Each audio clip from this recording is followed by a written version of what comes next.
자, 여러분 안녕하십니까? 제가 김윤신입니다. 지난번에는 이 서류함 기법에서 팀원 간의 업무 분장 문제, 이걸 이제 원포인트 레슨으로 강의를 했고, 자, 이번에는, 경북 지역에서 출제됐던 2015 개정교육과정에 대해서 우리가 신문 기사를 가지고 데이터 마이닝을 한번 해보도록 하겠습니다.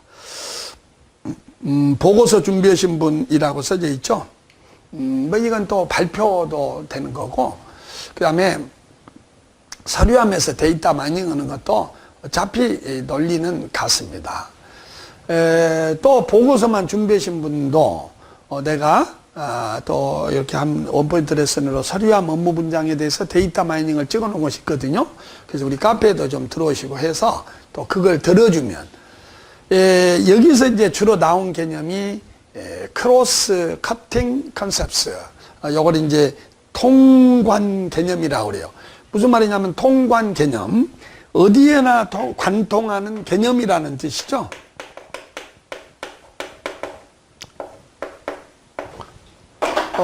예를 들면 우리 민주주의라는 말은 많이 어디에나 관통하는 개념입니다.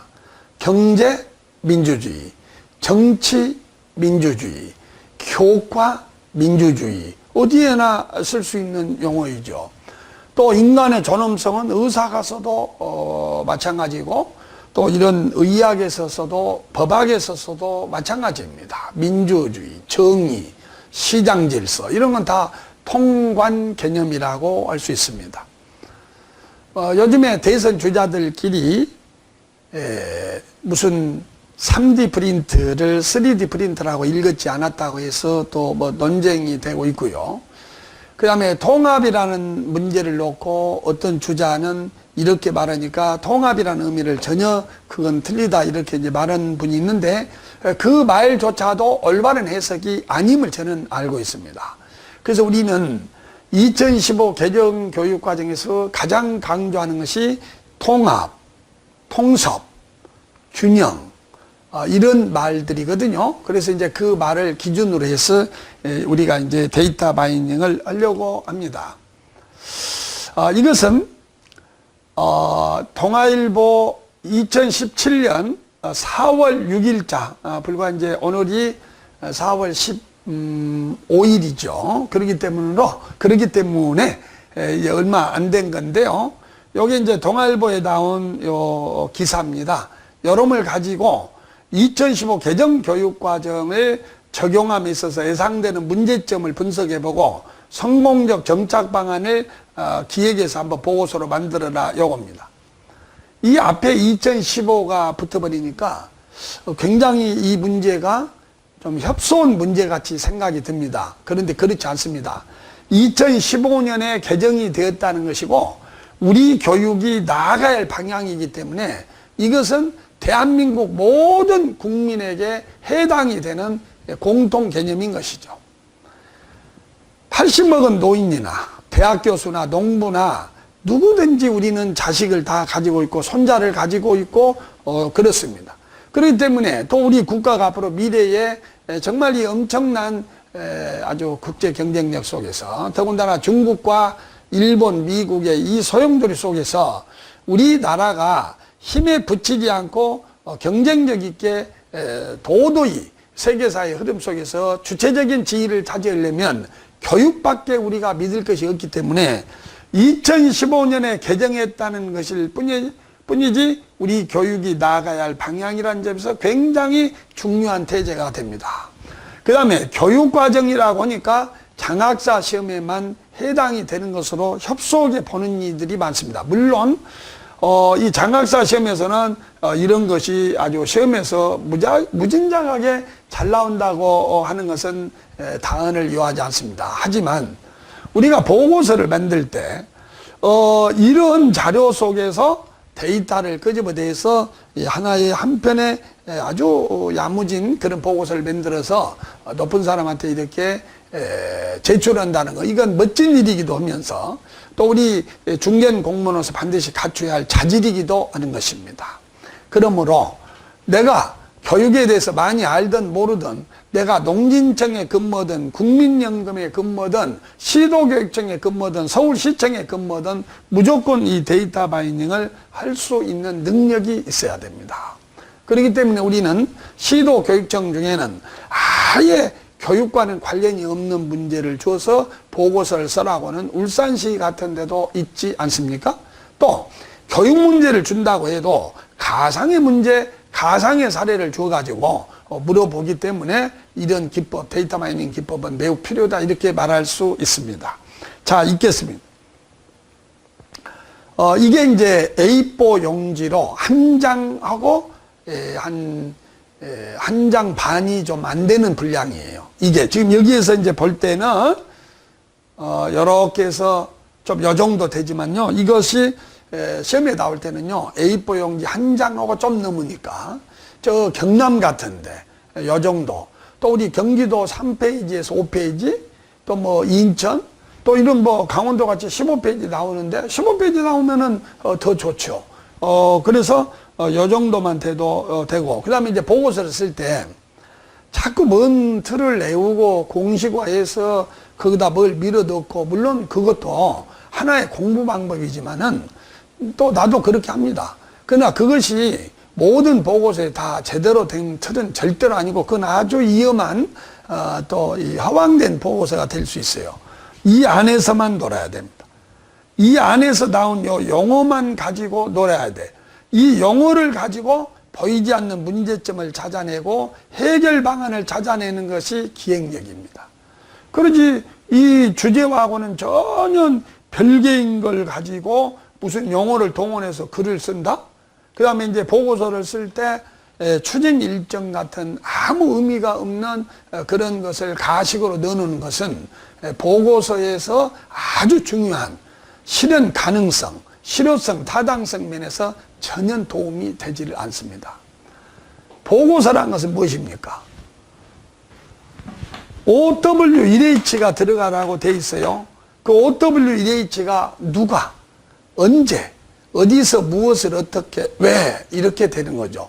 언제가 들어갈 때가 있습니다. 예를 들면 김영란법을 학교 현장에 적용한다거나 우리 부서에 적용할 때 성공적 추진 방안을 해라 그럴 때는 이 김영란법에 대한 내용을 매뉴얼로 만들어서 그것을 갖다 직원들한테 교육을 해야 하는데, 그때는 언제가 매우 중요합니다.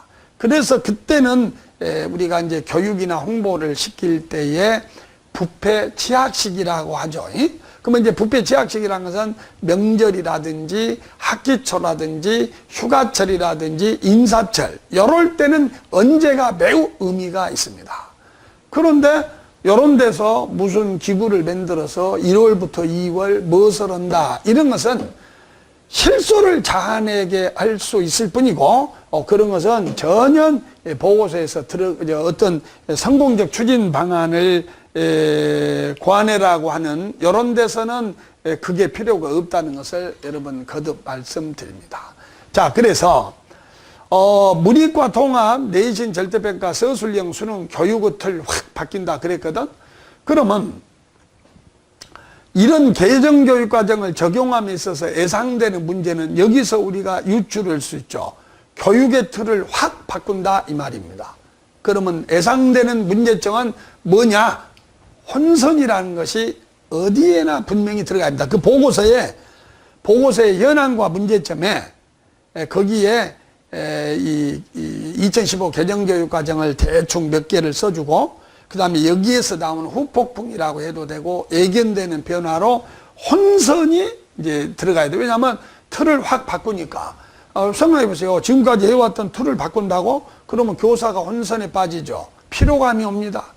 그리고 학생들이 공부 방법이 갑자기 바뀌네. 또 입시 수능이 바뀌네. 또 학부모가 굉장히 혼선에 빠집니다. 이런 혼선을 어떻게 이제 예방하느냐, 이것이 정착 방안이 되는 것이에요. 그리고 여기에 보면은 무슨 뭐 내신을 절대평가로 한다, 서술형 수능을 본다, 그러면 여러분이 내신 절대평가를 한다. 그러면 이제 절대평가가 무엇입니까?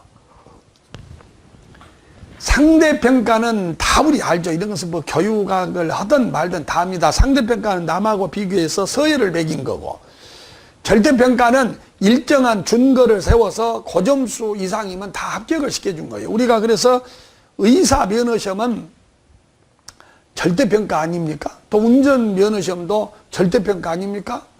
그러면 운전면허에서 1, 2등은 아무 소용이 없죠. 즉 누가 잘하고 소용이 없죠. 누가 잘하고 누가 못하냐가 뭔 소용이에요. 여기서 좀 잘하면 다 그냥 합격, 패스, 아니면 페일, 다시 재시험을 봐라, 이거죠. 그런데 절대평가에서 그렇게 운전면허 의사시험을 하는데 유독이 등수에 관심이 있는 사람이 있죠. 그러니까 얘가 운전을 합격했냐 못했냐 이것은 다 안 보고 잡아. 몇 등으로 합격했냐를 알고 싶은 사람이 있습니다. 일부가 아니라 이제 내 자식이 좀 꼭 그 남보다 더 잘해서 인류대 들어가야겠는데, 이런 학부모들, 열성 학부모들, 또 내 자녀 이기주의에 빠진 학부모들, 뭐 이래도 되고요. 또 과외에 빠진 학부모들, 무엇보다도 대학들이 또 이런 시험에는 조금 좋아하지 않습니다. 왜냐하면 대학은 우수 학생을 뽑으려고 하는데 절대평가를 해서 다 수를 받으면은 이 아이가 얼마나 잘하는지를 모르죠. 그래서 우리 대학들을 비판하는 것이 뭐냐면, 우수 학생만 뽑으려고 하지 말고 아무나 뽑아서 잘 가르치는 것이 대학이 돼야 한다, 이런 말을 해요. 그리고 이제 이걸 읽어보면 우리나라 교육계획을 상당히 가로막고 있는 주범이 대학이라는 것을 알게 됩니다. 그래서 우리나라의 대학이 상당히 수능시험이나 또 대학의 어떤 선발고사에 있어서 대호각성해야 한다는 것이 이 글에 써져 있어요. 이런 것을 장애 요인에 쓰면은 그것이, 그러니까 뭐냐면 우리나라 2015 개정교육과정이 정착되는데 장애 요인이 대학의 입시다, 이런 걸 가지고 쓰면은 그게 아주 좋은 답이에요.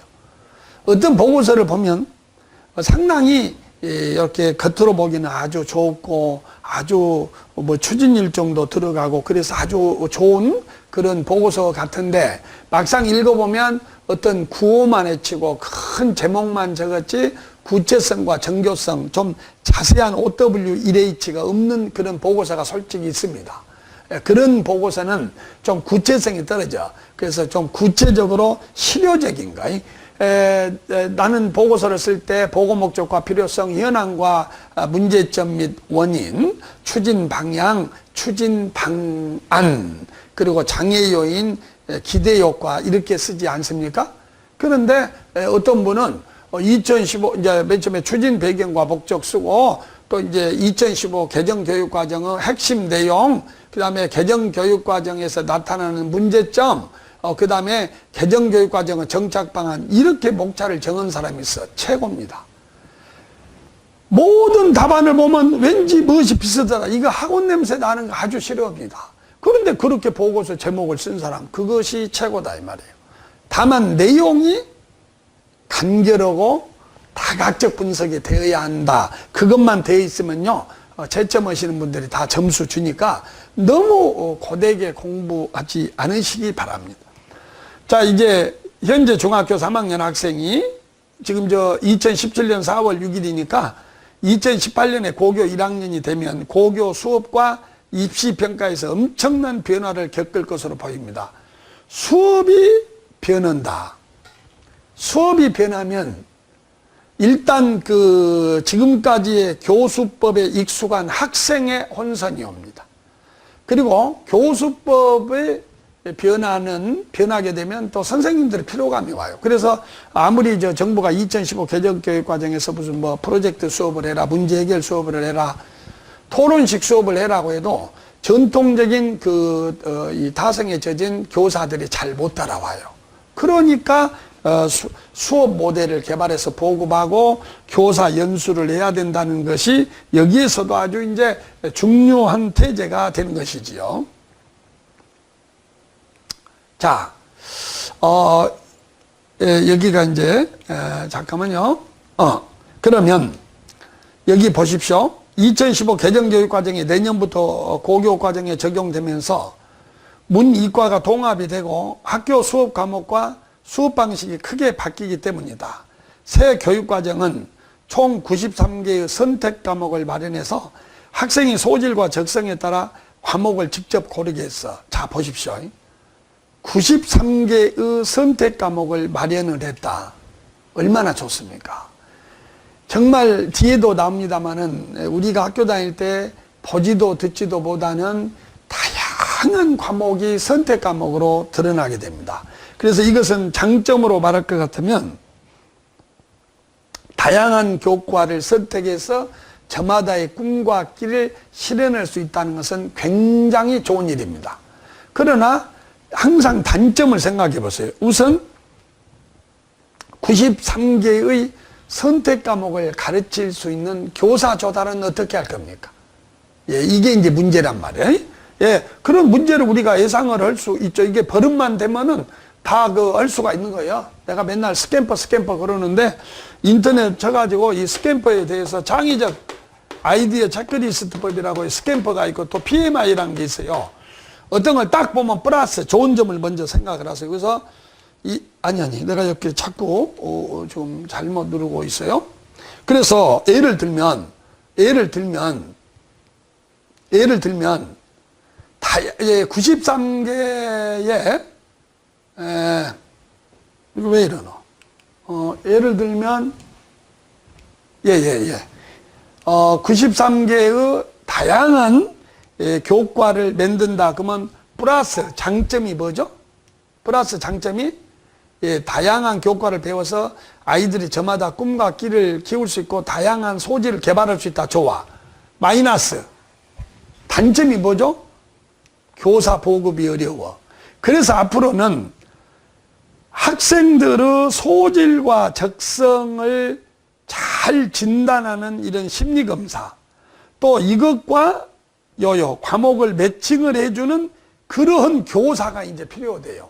우리가 그 독서만을 지도하는 독서교사가 필요하듯이 우리 아이들의 흥미와 적성이 어디에 있는지 이걸 이제 진로 적성검사라고 하는데, 이런 진로 적성검사를 해주는 이런 교육이 앞으로 중요하고, 또 이런 소질과 적성을 조사를 해서 거기다 과목, 선택 과목을 이렇게 안내해주는 이런 교사가 필요하다. 예, 그것이 바로 성공적 정착 방안이에요. 그 두 가지만 써도 상당히 벌써 깊이가 있는 그런 것이 돼요. 그러면 여러분이 이 문제를 주면 뭔 현황만 잔뜩 나오고 도대체 쓸 말이 없다 그랬는데 이것을 적용하지 않으니까 그런다니까요. 그냥 딱 보면은 그걸 두 개를 컴바인 해보고 쪼개보고 레그니 바이 확대해보고 어떤 것을 생략을 해보고 거꾸로 해보고 또 대체해보고 이러면은 거기에서 대안이 나오고 문제점이 보이는데 그게 버릇이 안 됐단 말이야. 여기서 플러스는 뭐냐? 그리고 이제 여기서 아이는 플러스 장점도 아니고 마이너스 단점도 아닌데 뭔가 흥미거리가 되는 점, 또 세간의 관심을 끌 수 있는 점, 이런 것이 이제 이런 아이가 되는 거예요. 그래서 이런 것을 자꾸 분석을 해보고 그러면은 다 할 수 있어요. 이에 따라 교교 생활 및 입시의 3대 축이 수업, 내신, 수능이 모두 바뀌면서 우리 교육 시스템 전반에 근본적인 혁신이 필요하다. 시스템이란 말 잘 보십시오.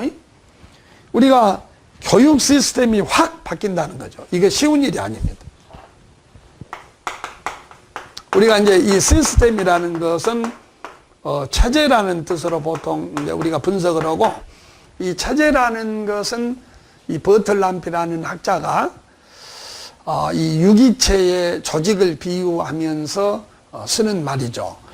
우리 몸은 수천만 개의 부품으로 되어 있는데 이 부품들이 서로 영향을 주고받는 이런 시스템으로 되어 있어요. 그래서 이 몸은 어느 하나가 고장나면 다른 쪽이 다 제 기능을 발휘하지 못하는 것입니다. 그러면 교육과정 이런 시스템이라고 할 때는 이 교육과정이라고 하는 것은 어떻게 되어 있냐면, 우리가 어떤 교육과정이 만들어진단 말이에요. 그러면 바로 교과서가 또 만들어져야 돼요. 그러면 이 교과서가 이제 만들어지게 되면은 여기에 따라서 이제 수업을 또 하게 되고, 또 이제 수업이 방법이 바뀌게 되면 평가 방법도 바뀌어야 돼. 나아가서 내신 평가도 바뀌어야지만 나아가서 대학교 입시와 같은 수능 시험이 바뀌어야 돼. 이것이 불일치해버리거나 어느 하나가 미스매칭이 일어나면 혼선이 온다는 거예요. 즉 교과서가 바뀌었는데 종전처럼 수업을 해버린다거나, 수업은 토론식으로 했는데 평가는 객관식 시험을 봐버린다면 2015 개정교육과정은 성공할 수가 없다는 거예요.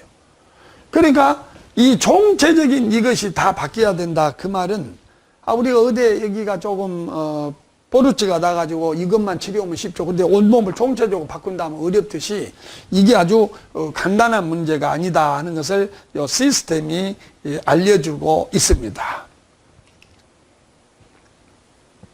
그래서 문이과 통합 신규 과목이 등장한다. 2015 새 교육과정은 융합형 인재 양성을 위해서 고등학교의 문과, 이과 구분을 없앴다. 그 대신 모든 학생이 공통 과목이라고 불리는 7개 과목을 배웁니다. 그래서 공통 과목을 배운 후에는 바로 선택 과목 가운데 원하는 과목을 골라들어 대학처럼 스스로 듣고 싶은 과목을 선택이야말로 중학교 때부터 미리 진로 고민을 해야 효율적인 과목 설계, 일관성 있는 학생부 작성이 가능할 것으로 전망된다. 이게 이제 우리 기대 효과인데, 융합형 인재 또는 통합형 인재란 말을 많이 쓰는데, 이것을 우리가 오래전부터 사용한 개념이에요. 우리가 융합형이라는 것은 뭐냐면 과학도 알고 사회도 알고 문학도 하는 이런 인간. 여러분, 내가 이 과학에 대해서는 아주 잘하는데 문학을 모르고 미술을 모른다, 그 사람이 행복하게 세상을 살 수 있습니까? 그 다음에 내가 아주 세계가 내노라 하는 노벨 문학상을 받은 시인입니다. 근데 내가 과학적 지식이 전혀 없이 미신에 빠져 있고 사교에 빠져 있다면 그것이 행복한 삶이겠습니까?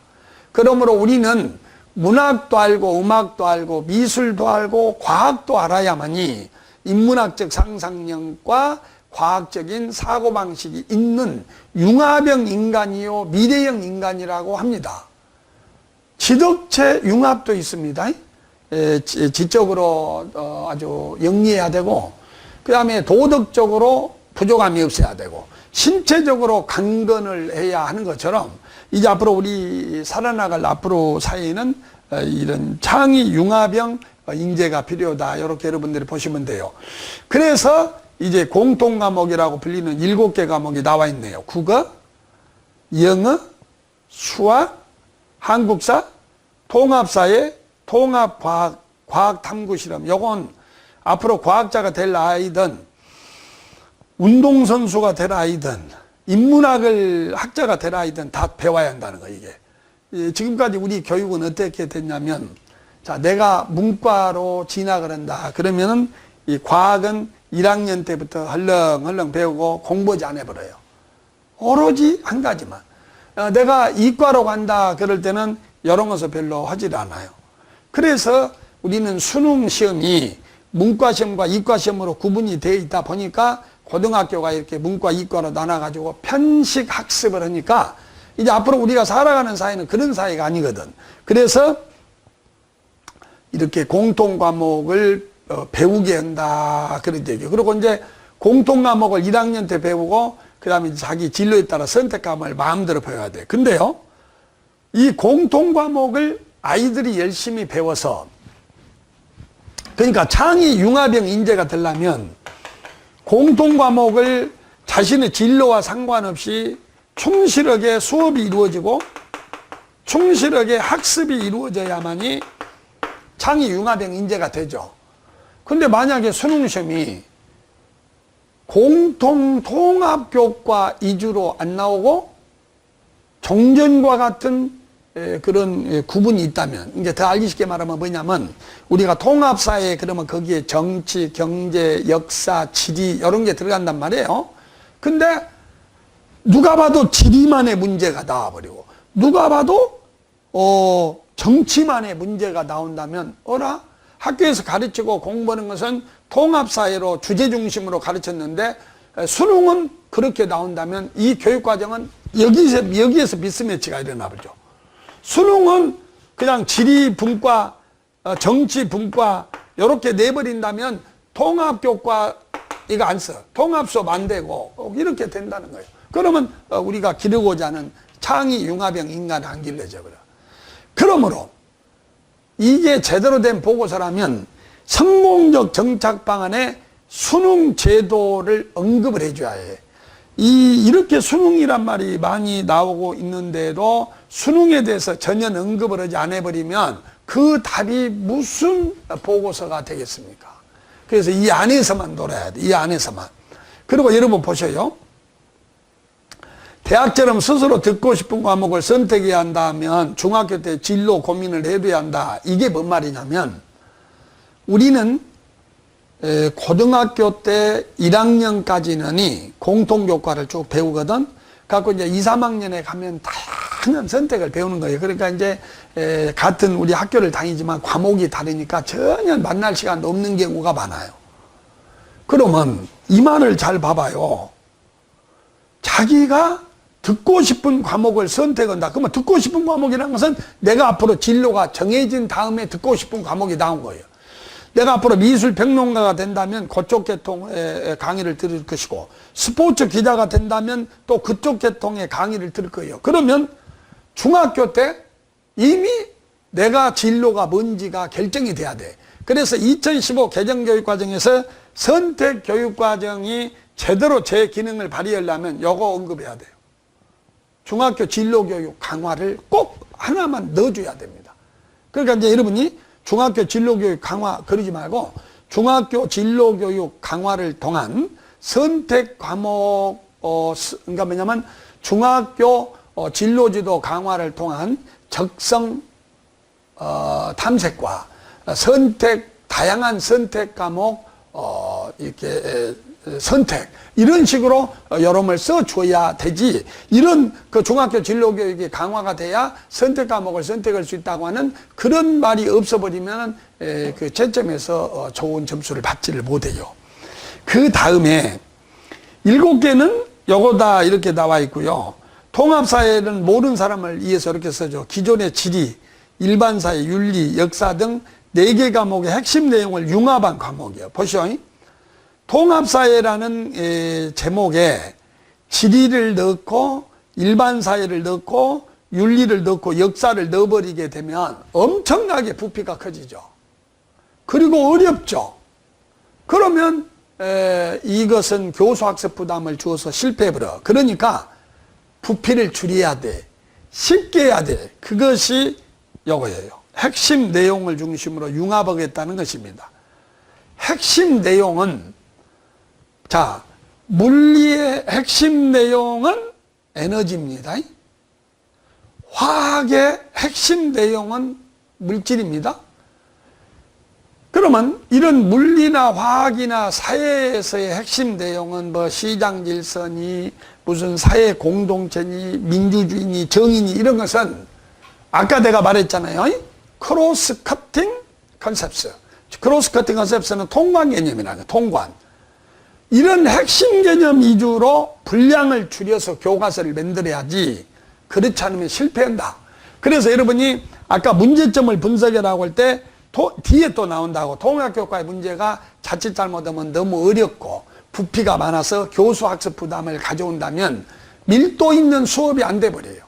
우리도 해보면 알지만은 이렇게 보고서나 서류함 강의를 할 때 하루에 서류함 한 문제하고 역할 수행 한 문제를 하기는 불가능합니다. 그래서 내 강의를 듣고 있는 우리 그 서울시 교육청 그분들이 이거 안 되겠다 해서 이제 서류함 하나만 하되 좀 심도 있게 발표도 하고 서로 인터뷰도 하고 이렇게 하니까 오히려 공부가 더 잘 되더라. 이것을 잘 생각을 해봐요. 그러면 문제점은 뭐냐? 통합교과는 너무 어려워져 볼 수가 있어요. 이게 문제점이고, 그러게 되면 심도 있는 공부가 안 돼버려. 그래서 이제 교과서를 만들 때 분량을 줄이고 핵심 개념 위주로 만들어서 난이도를 적정화해야 교수 학습 부담에서 벗어나서 심도 있는 교육이 가능하다. 이걸 써줘야 진짜 문제가 됩니다. 보고서가 돼. 근데 지금 한 말이 또 뒤에 나와요. 여기서 이제 핵심 개념을 중심으로 해서 가르쳐야 된다고 하는 것입니다. 이 과목들은 지금까지와는 달리 융합형 주제 중심으로 구성되어 있어요. 융합형 주제니까 사회 그러면은 지리만에 해당되는 것도 아니고 역사만에 해당되는 것도 아니고 일반 사회만이 아니라 정치가 아니라 정치, 경제, 사회, 지리를 통관하는 개념. 이걸 이제 여기는 나오지 않았습니다만은 이걸 빅 아이디어라고 합니다. 빅 아이디어. 그러니까 대주제. 대주제니 통관 개념이니 핵심 개념이니 주제 중심이니 하는 것이 결국은 똑같은 말이에요. 그래도 모를까 봐서 이렇게 나왔어요. 예컨대 통합사회의 단원별 핵심 개념은 행복, 인권, 시장, 정의 이런 것으로 교과의 지식보다는 학생 간 토론 등 다양한 생각의 개진을 유도해. 그러니까 교과가 이렇게 주제 중심으로 써지면 수업도 종전의 단편적 지식을 전달해주는 그런 것보다는 주제 중심으로 학생이 토론을 해야 돼요. 자, 뭐 여러분도 다 사회 배웠으니까 알지만 옛날에는 이렇게 공부를 하지 않았습니까? 지방자치단체의 종류에는 광역자치단체가 있고 기초자치단체가 있다. 광역자치단체는 특별시, 광역시, 도를 말한다. 이런 것만 외웠어요. 또 우리가 사회를 들어가 볼 것 같으면 대통령제의 장점은 이거고 대통령제를 채택한 나라는 우리나라를 비롯한 미국, 멕시코, 뭐뭐고 의원내각제의 장점은 뭐다. 이렇게 분절적, 단편적 지식을 배웠어요. 그런데 학교에서 배우는 것은 분절적으로 써져 있지만은 우리 사회생활이 정치, 경제가 따로 있냐 이 말이에요. 자, 내가 어디 가서 이렇게 과일을 삽니다. 그러면 어떻게 하면 이 과일을, 맛있는 과일을 좀 저렴한 가격으로 살까 그럴 때는 먼저 그 과일 가게에 하시는 아주머니의 감성, 팥소스를 자극을 해서 그분에게 좀 싸게 줄 수 있게 해야 되고 또 언어가 정확히 전달이 되고 애절이 바르게 되고 셈이 바르게 되고 그리고 아무리 과일 가게 아저씨가 이게 맛있다고 해도 내가 그 과일을 볼 수 있는 그러한 안목이 있어야 되는 거예요. 자, 지금부터 국어 들어갑니다 하고 말 바르게 쓰고 자, 지금부터 생물 들어갑니다 하고 과일의 꼭지를 봐서 신선하게 고르지 않지 않습니까? 그러므로 사회생활은 통합되어 있는데 학교에서 교과는 분절적으로 가르치니 이것이 학교에서 배운 것이 실생활에 전이가 안 된다고 하는 것이요. 그러므로 이렇게 가장 사회에서 문제가 되는 행복, 인권, 시장, 정의 이런 것을 중심으로 토론 수업을 하자고 하는 이런 얘기예요. 그러면 여기서 토론이라고 하는 것은 여러분 집단 토론을 고공단에서도 많이 보고 또 4급에서 3급 올라가신 분들 또 시도교육청에서도 전남, 전북 이런 데가 토론을 보고 있습니다. 또 전남은 서류함도 보고 그러면 한결같이 그것이 익숙하지 못해 우리한테는. 왜냐하면 우리가 어렸을 때 자랐을 때 토론을 통해서 공부를 하지 않지 않았습니까? 그러니까 이제 이것이 문제점이 되는 거예요. 이렇게 토론 중심으로 수업을 하자 그러지만은 아까 내가 오전에 수업을 하고 와서 지금 촬영을 합니다만은 오늘 경기도 한 분이 그런 말을 해요.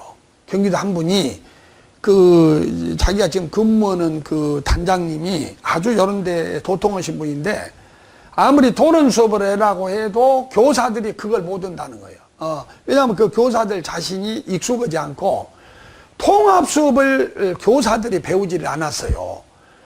우리가 교대나 사대에 가면 교수님들이 내용학 위주로 가르치지 교수학 위주로 가르치지 않습니다. 그러니까 무슨 말이냐면은 전부 어느 한 분야의 전문가이고 내용 중심으로 가르치지 교수법 위주로 가르치질 않아요.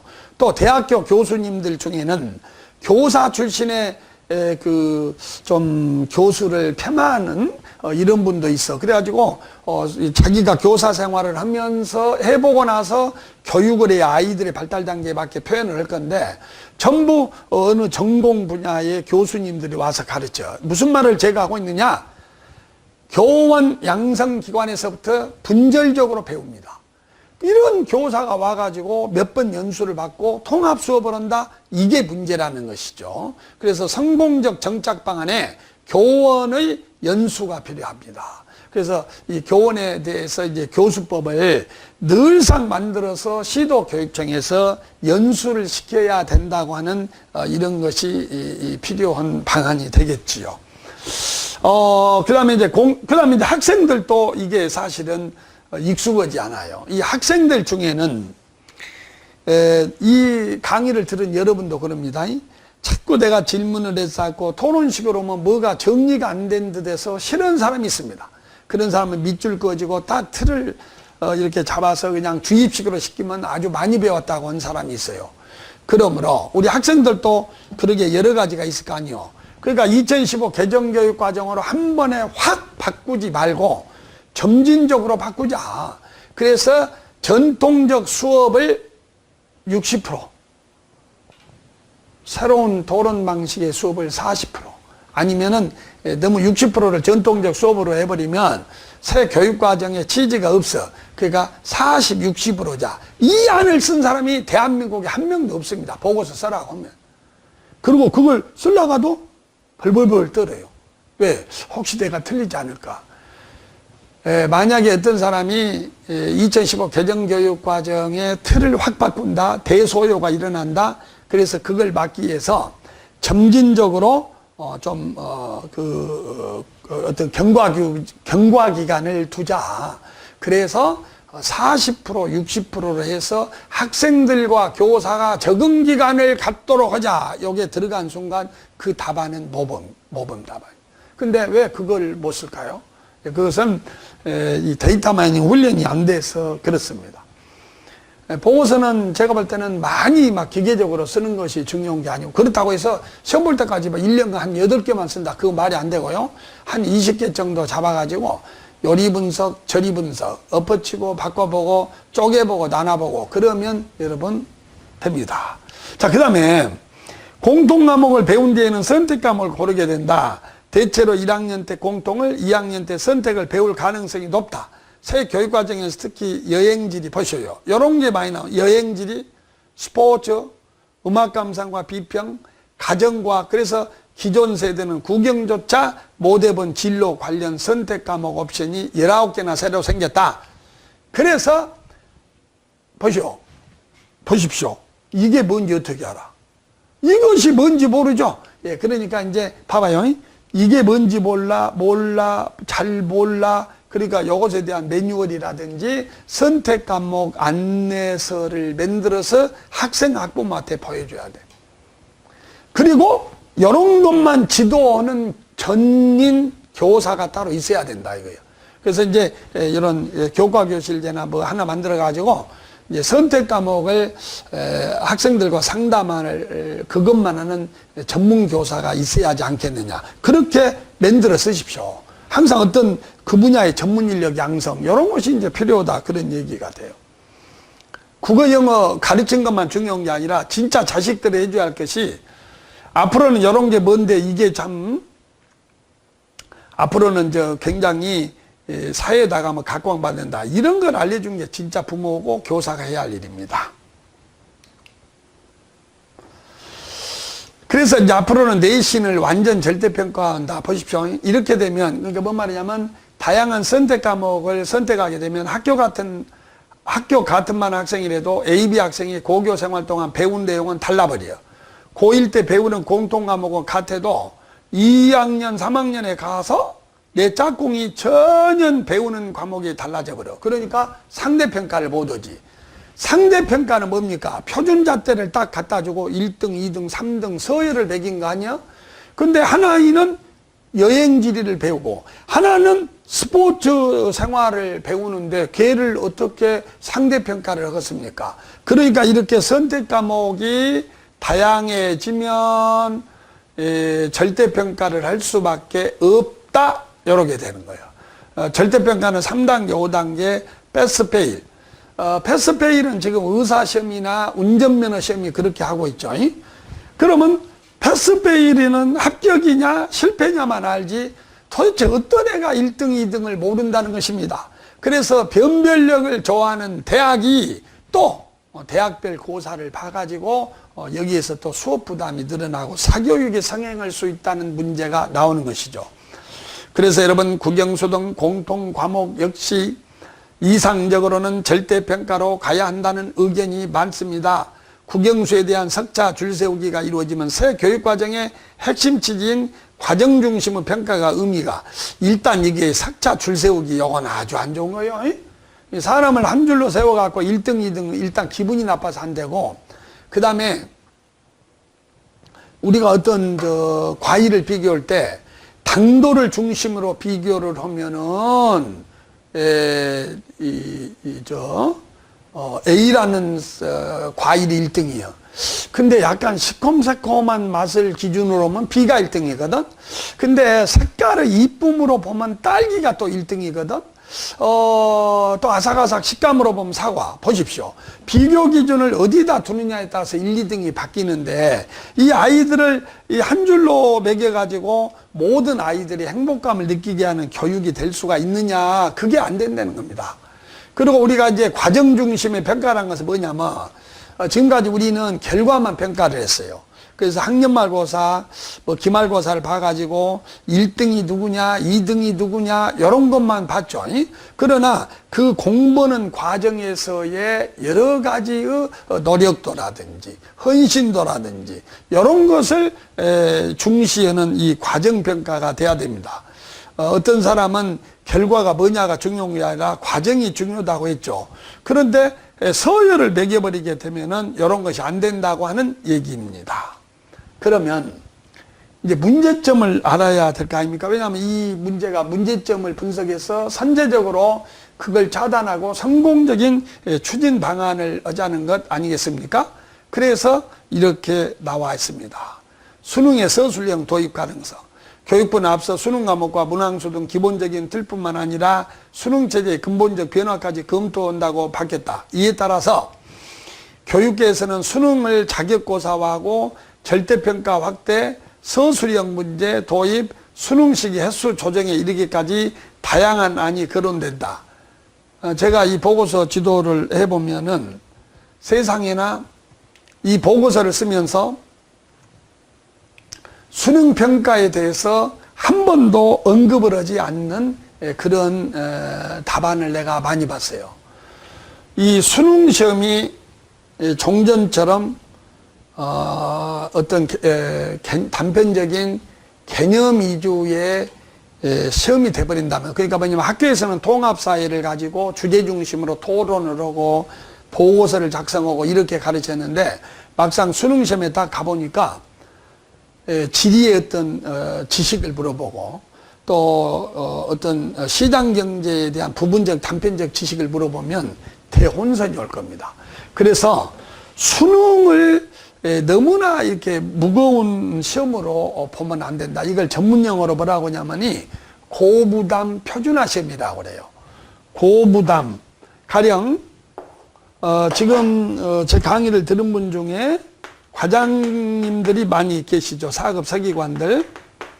근데 이게 우리가 고공단 이렇게 시험을 한다거나 또 우리 사무관 승진 시험을 보시는 분들이 너무나 여기에 부담을 느껴버리면 공부가 제대로 되지를 않습니다.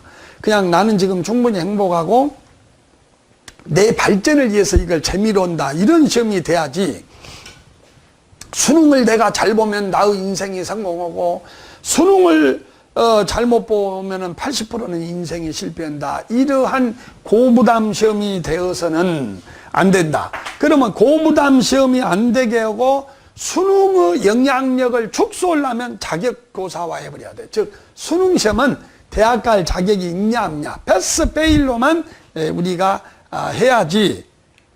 아니 패스 페일로만 해야지 이것을 고부담 시험으로 하면 안 된다. 또 절대평가를 해야 된다. 지금 우리가 영어 같은 거 한국사는 이미 절대평가로 돌았습니다.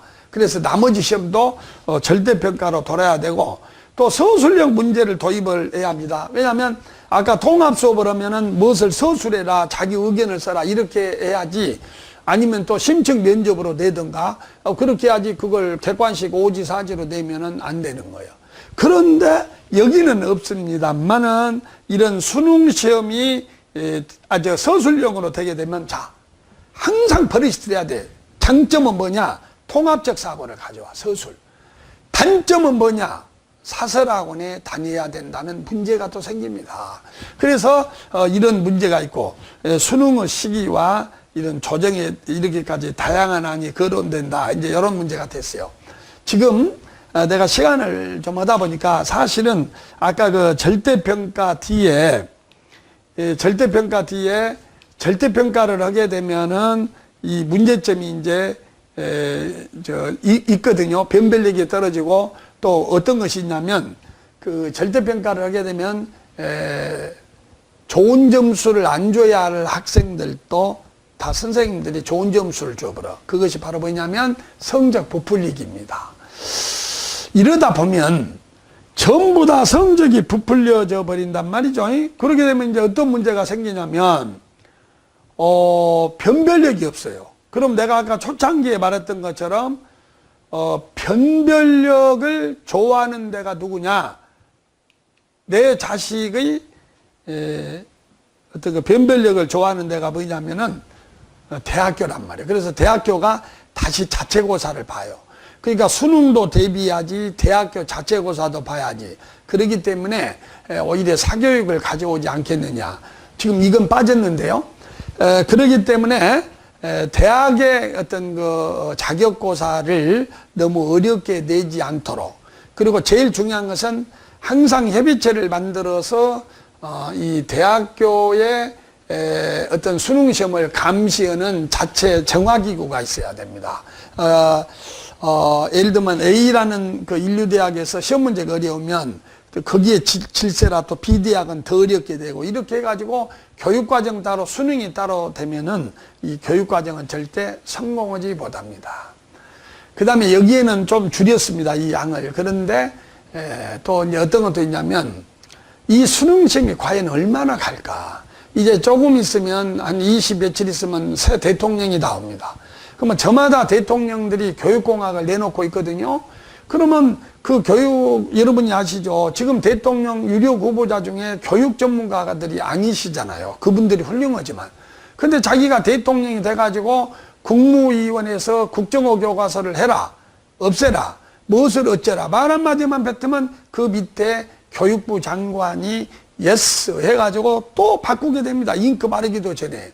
그래서 어떤 대선 후보는 교육부를 없애고 중립적 기구인 교육과정위원회나 교육위원회를 만들어서 대통령의 일갈에 이렇게 동전 엎듯이 하지 않는 그러한 교육과정을 짜야 되겠다고 하는 공약을 내건 분이 있어요. 제국이 그게 타당하다. 이런 것이 선거관리위원회나 헌법재판소와 같은, 또 우리 학교에 가면 학교운영위원회 같은 일종의 독립주재위원회라고 하는 것인데, 그런 걸 만들자는 안을 여기다 써주면 상당히 좋은 그런 답안이 되겠습니다. 자, 여러분 좀 도움이 되셨습니까? 또 다음 주제로 만나 뵙겠습니다. 고맙습니다.